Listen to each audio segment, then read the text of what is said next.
Hi guys, it's Stock Curry, and as Russia continues to attack Ukraine, the US stock market had the largest intraday rise in history. I'm going to explain why that happened and give you all the news you need to know for tomorrow. So let's get into it! Russia is now attacking Ukraine on all sides. And with Russia's overwhelming military force, they are quickly taking over the country.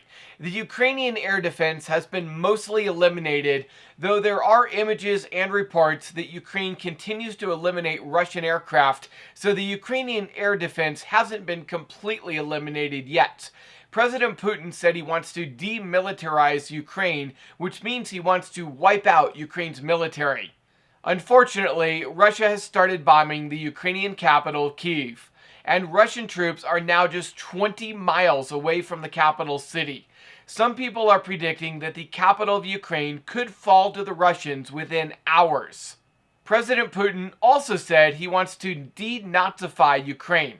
Nobody's really sure what that means, but it sounds very similar to the language Germany used when they started their expansion throughout Europe that ultimately kickstarted World War II. World War II officially started when Germany invaded Poland. So the question is, will the Russian invasion of Ukraine, which just so happens to border Poland, kickstart World War III? We just don't know. The Ukrainian Minister of Foreign Affairs said the last time Kyiv experienced anything like what is happening right now was in 1941 during World War II when it was attacked by Nazi Germany. He vowed that Ukraine would defeat Russia, but right now Ukraine is on their own. The West is refusing to help fight Russia militarily and instead is choosing to impose sanctions on Russia. Now, US sanctions might sound tough, but in reality, they won't really do anything. Russia is one of the United States' smallest trading partners. Russia doesn't do a lot of external trade outside of oil and gas, so sanctions aren't really going to do that much. Now, there was some talk about cutting Russia off of the SWIFT banking system, but European nations are reluctant to do so. They want to keep some options available so that they can do further sanctions if the Russia-Ukraine war somehow escalates further. President Biden said he will not send troops to Ukraine. President Biden is, however, sending 7,000 additional U.S. troops to Germany to help protect our NATO allies. But we will not be fighting Russia. Ukraine is unfortunately on their own. The West is letting Russia take over Ukraine. The West is not going to interfere with Russia. They are going to let this happen. On a side note to all of this, we have to keep our eyes on China. China is Russia's ally. China blamed the West for Russia being forced to attack Ukraine, and there's concern that China might reduce their trade with Western countries such as the United States. Remember that China is the United States' #1 trade partner outside of the European Union. So if China reduces their trade with the United States, that could have a significant effect on the US economy. There's also concerns that China might use the Russian war in Ukraine as cover to take over Taiwan. That could cause further downward pressure on the markets as it increases uncertainty in global affairs. Now, before we get into what happened in the markets today, I wanted to let you know that today's video is sponsored by Webull. Webull has a promotion right now where if you sign up using my link in the description below and deposit just $1, Webull will give you 3 free stocks worth up to $3,300. You will also get $5 in free crypto when you make your first crypto trade. But you need to sign up now because this promotion ends on Monday, and you'll need time to get your account set up, verified, and funded before Monday. So if you want to get 3 free stocks worth up to $3,300, sign up for Weeble using my link in the description below and fund your account before Monday. Now on to what happened in the markets today. Oil rose over 7% to over $100 a barrel on Thursday. That will cause more inflation for the United States. Gas prices will rise, and those higher fuel costs will hit shipping companies. As a result, the higher fuel prices will eventually be passed on to consumers, which will raise the prices of pretty much everything you buy. Now, we saw some oil and gas stocks drop on Thursday, and the reason is because it's believed that China and other Russian allies will start buying oil from Russia instead of the United States. That's because even though Russia has been hit with sanctions from most of the world, they reduced the price of their oil to their allies. So as Russia's allies buy more oil from Russia, they will end up buying less oil from the United States. And that will be bad for US oil companies, even though the rising price of oil is good for oil companies. Now, regarding how much the Fed will raise interest rates in March, the market is pretty much pricing in a near certain 0.25 basis point rate hike in March. The geopolitical uncertainty right now makes it very unlikely the Fed will do a 0.5 basis point rate hike in March.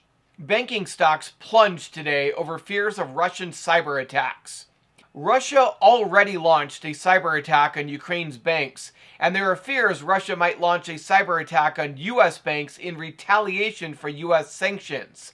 If that happens, the United States said they will launch a cyber attack on Russia.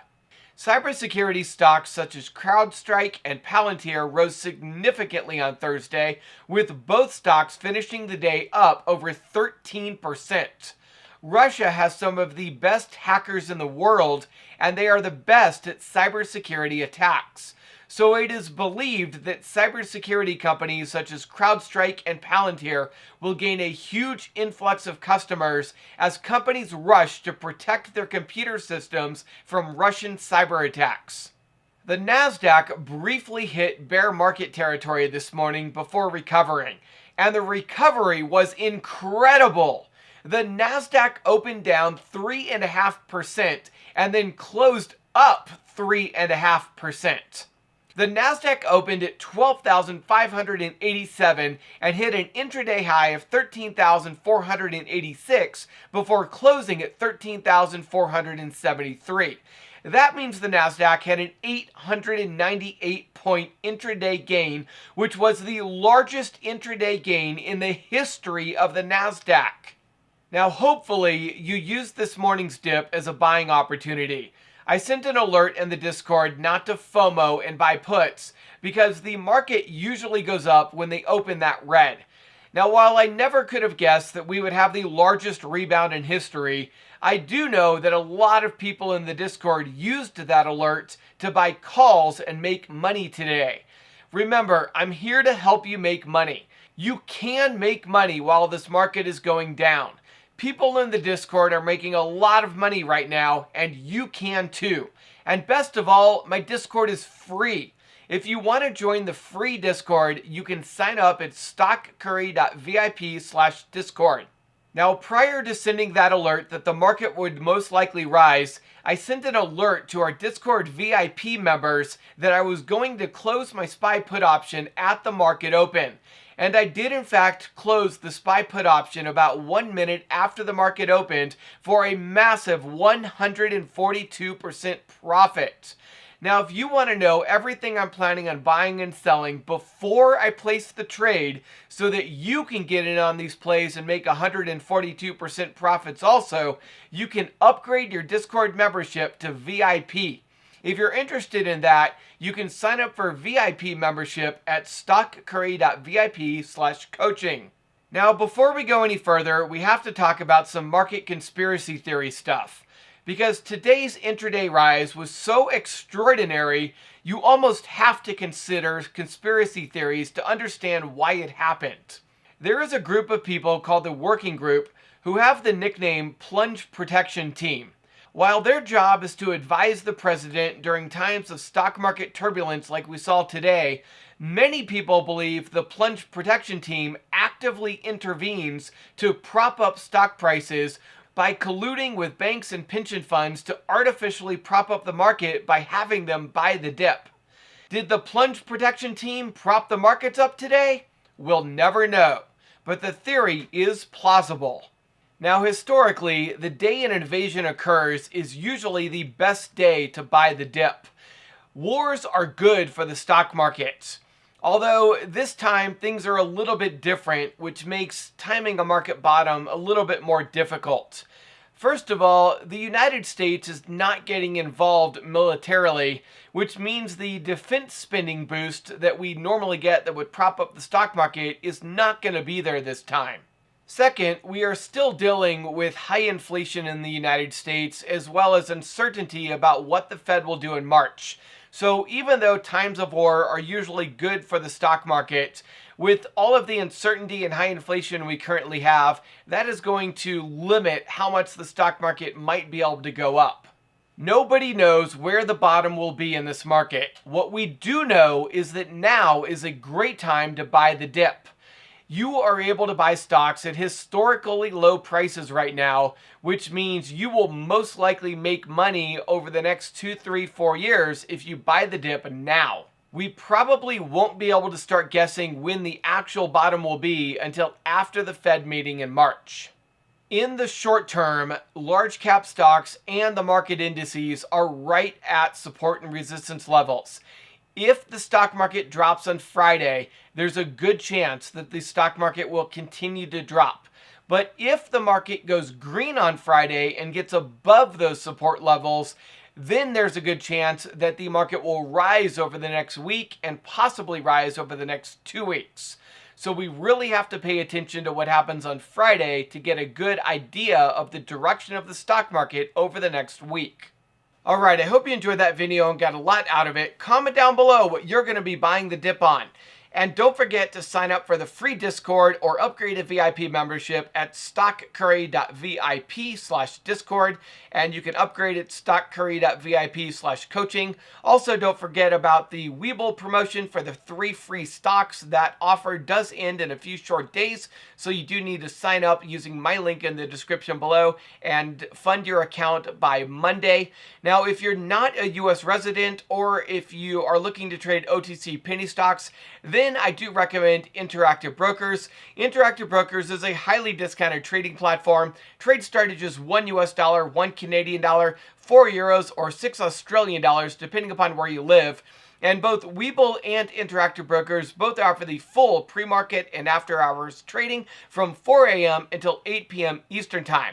Now, I do want to remind you that I have material connections with both of those, so whenever you sign up for either one, not only are you getting a great broker to trade with, you're also helping me to continue to produce these great videos for you. Finally, I want to remind you to hit that like button, subscribe, and click the bell icon and click all so that you can get notified when I release my next video. I hope you have a lot of success trading, and I will see you on Monday.